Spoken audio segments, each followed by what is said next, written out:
Olá, eu sou a Daniela, do Bibliotecária Leitora, e hoje eu vim conversar um pouquinho com vocês sobre o livro Um Coração que Seja Puro, do Padre Zezinho, né? Ou José Fernandes de Oliveira, que é o nome dele, que eu não sabia, gente. Na verdade, eu acho que eu sabia, mas, né, a gente não lembra dessas coisas.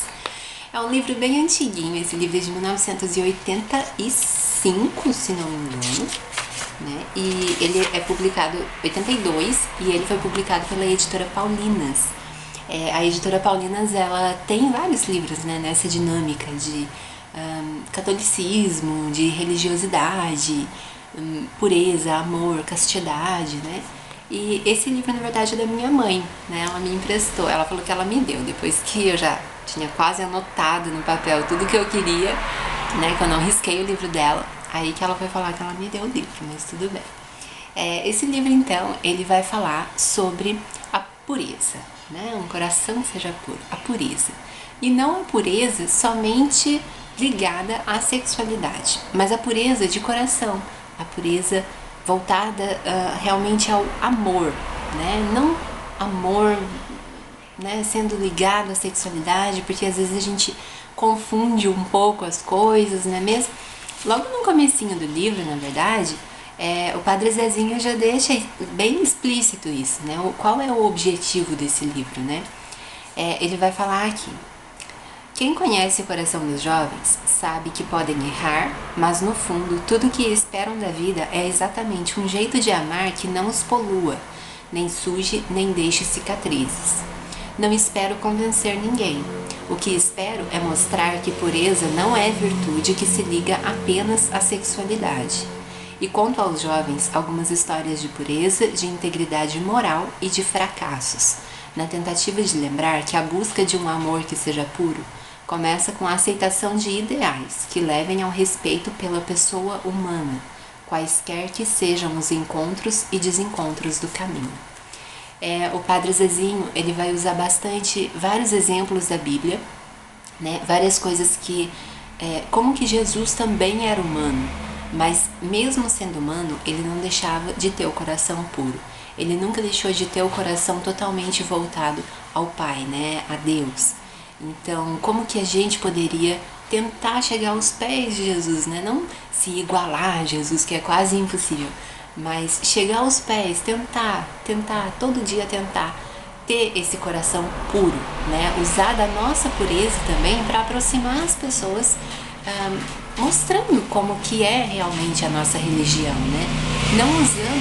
Não usando apenas os exemplos teóricos, né? Mas usando da nossa prática, acolhendo as pessoas de verdade, né?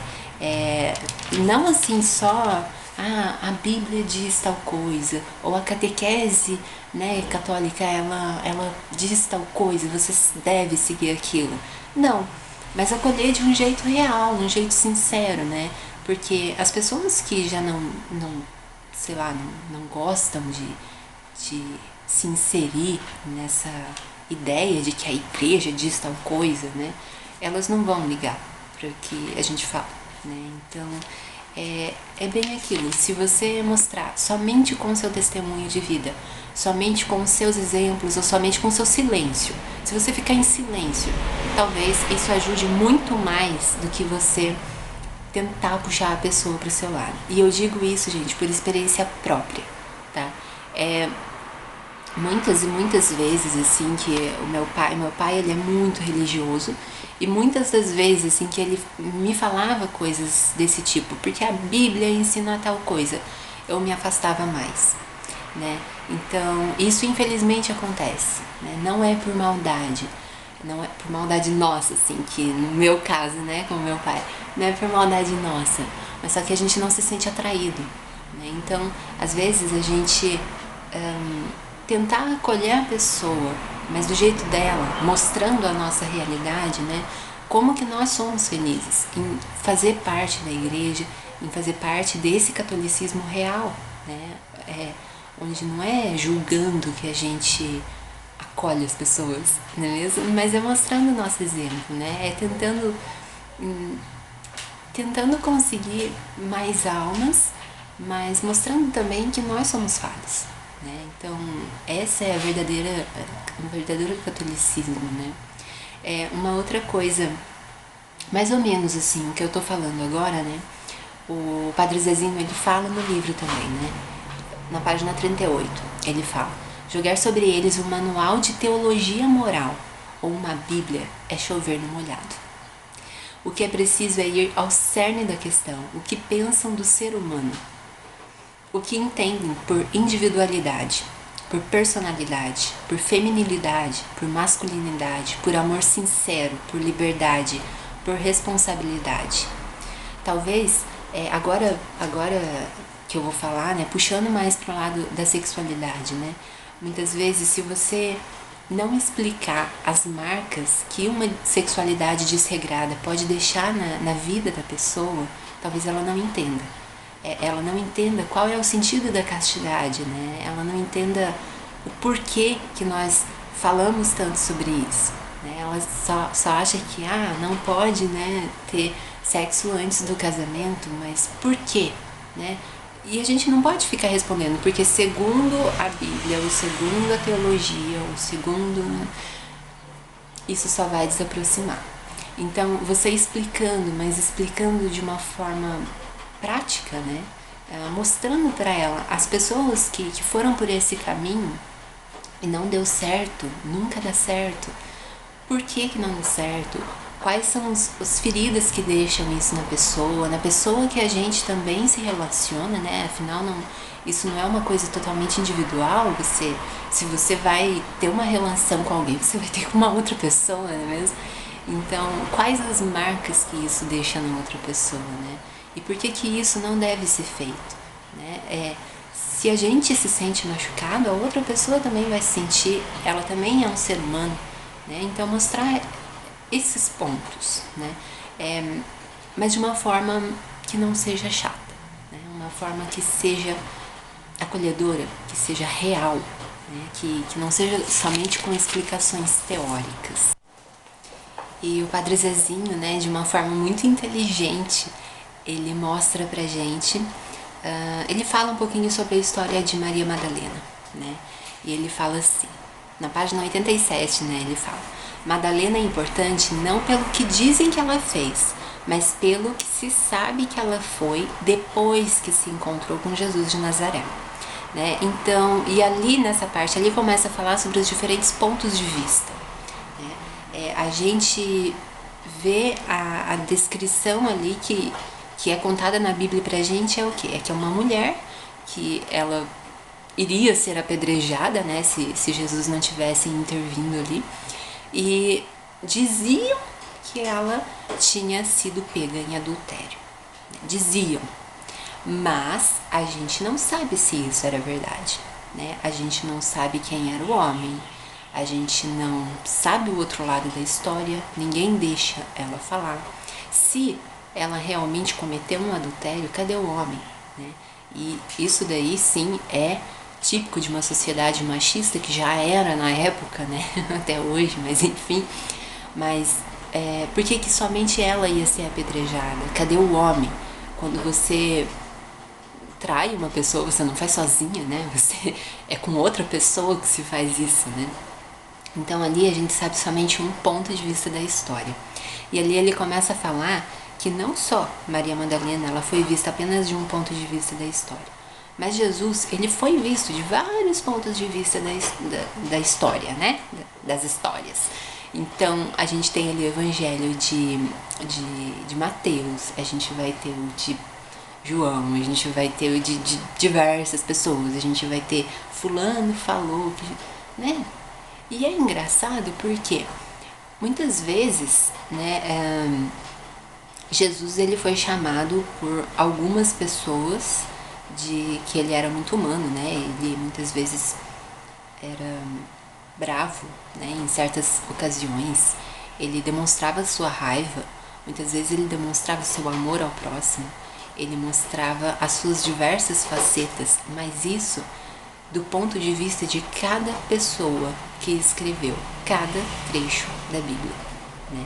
Então, uma coisa que o Padre Zezinho ele até nos lembra, né? Ele deixa claro pra gente, Jesus incomodava, né? E isso ele falava aqui na página 99, ele fala isso, que lhe incomodava porque assumia atitudes desconcertantes. Ele era puro, mas ele não era ingênuo. Então tem essa diferença, né, da gente ser puro e a gente ser ingênuo. Então ingenuidade, né, é aquela coisa de você tá fazendo, mas você não vê o depois daquilo, né? Ser puro não, você sabe o que vai acontecer depois, você sabe o que está acontecendo naquele momento, mas mesmo assim você é puro, você busca a verdade. E Jesus era desse jeito, né? Ele não era ingênuo, muito longe de ser ingênuo, na verdade, né? Ele buscava amenizar situações, mas com gestos de amor, né? Com gestos de pureza, com o coração puro, né? E por que é que a gente não pode tentar se igualar a ele, ou pelo menos chegar aos pés dele, como eu já disse, né? Aí outra parte que eu achei assim, muito interessante foi na página 104, que fala assim: ao que tudo indica, em muitíssimas comunidades cristãs, a seita dos fariseus continua viva e firme. Para muitos cristãos de hoje, o que ainda vale é o rito e o acidente, e as pessoas que se danem. A propósito, será que Jesus insistiria no uso do hábito e da missa em língua em que o povo não entende? E eu achei isso uma parte assim incrível, né, que o Padre Zezinho escreve. É bem provocativa essa parte, né? Por que alguns hábitos hoje em dia ainda são utilizados, né? Será que Jesus aceitaria isso? Aceitaria, vamos dizer, uma missa em latim para pessoas que mal sabem o português, né? Será que ele admitiria isso, né? Será que o evangelho, né, a Bíblia, a palavra, ela não deve ser pregada de acordo com a necessidade ali do local, né? O público-alvo, vamos dizer? Ou será que deve ser mantido dessa forma, né? E eu achei isso muito bonito. Por quê? Recentemente, né, o Padre Fábio de Mello, a gente vê que ele é muito da mídia, né? Ele não usa o hábito, ele não, né? E as pessoas, elas pegam muito no pé, né? Então, mas por que ele é padre, ele não usa o hábito, não sei o quê? É uma forma também de você tentar puxar mais pessoas para conhecer a palavra, para conhecer o evangelho, para conhecer a verdadeira igreja católica, né? Então, não é uma roupa, muitas vezes, que o padre ali está usando que vai identificar, são as atitudes, são os gestos, são as palavras que ele diz, né? Então, isso talvez tenha que ser revisto um pouco, assim como até o Padre Zezinho fala no livro, né? O que a comunidade realmente está precisando, né? É que nós vamos até ela e nós busquemos a comunidade, né? E não a comunidade que deve ir até lá e tentar se adequar a uma linguagem que não é própria para ela, né? Então isso eu achei de uma sabedoria imensa, assim. E isso, eu vou ser muito sincera, isso me mudou muito o meu ponto de vista, até mesmo sobre o Padre Zezinho, né? Porque por ele ser uma pessoa mais velha, eu tinha na minha cabeça que esse livro talvez não seja tão legal para mim, né? Talvez se eu pegar um livro de um padre mais novinho, né? Padre Fábio, eu amo os livros do Padre Fábio, mas talvez se eu pegar um livro dele, né? Talvez do Padre Zezinho, talvez eu não goste tanto. Gente, eu me enganei assim demais. A terceira parte desse livro, eu chorei, né? Ele deixa como se fossem algumas orações, poesias, mensagens, né? Sobre amizade, sobre o nosso interior mesmo, e tem uma mais linda do que a outra. Eu me emocionei demais. Ele falando sobre a amizade, sabe? Ele fala da amizade de uma forma tão pura, uma amizade verdadeira que a gente hoje em dia não encontra assim tão facilmente, né? É aquela amizade que a gente quer ter pro resto da nossa vida, sabe? E ele descreve assim de uma forma tão linda. Ele fala sobre os jovens, sobre o idealismo, né? O que seria o idealismo nos dias de hoje, né? Enfim, é um livro assim que me